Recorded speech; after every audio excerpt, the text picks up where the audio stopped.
ఎటకరించబడిపోతావు. పరిశుద్ధాత్మ చూసి నవ్వుచున్నావా, నవ్వులు పాలైపోతావు, జాగ్రత్త అని వాక్యం సెలవిస్తావు.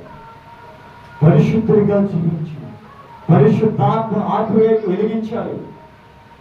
ఆత్మ ఆర్పేయకుండి ఒక ప్రసన్న ఏదైనా ఉన్న స్త్రీ, గర్భవతి స్త్రీ ప్రసన్న వ్యాధి ఎప్పుడు వచ్చినా వారికి తెలియదు, తెలుసా?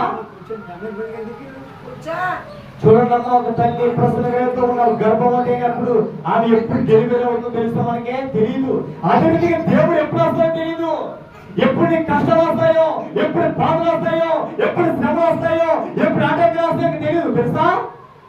అందుకే దేవుడు అన్న మాట ఏం చేస్తా, నువ్వు ప్రార్థించు, వెలిగెత్తి ప్రార్థించు, మోకరించి ప్రార్థించు. నీ శ్రమలు పోవాలంటే ప్రార్థన చేయాలి, నీ సమస్యలు పోవాలంటే ప్రార్థన చేయాలి. ఇక్కడ చాలా మంది ఏం చేస్తా తెలుసా, వారిని వీరిని ద్వేషిస్తారు. దేవుడు ప్రేమించేది ద్వేషించేవాడు కాదు. ఆయన బిడ్డలైన మనం కూడా ప్రేమించాలి కానీ ద్వేషించకూడదు. నీకు ఈరోజు సహాయం చేయి, లేదంటే మానే, అంతేగాని ఒక పాలు చేయచ్చా? దేవుడు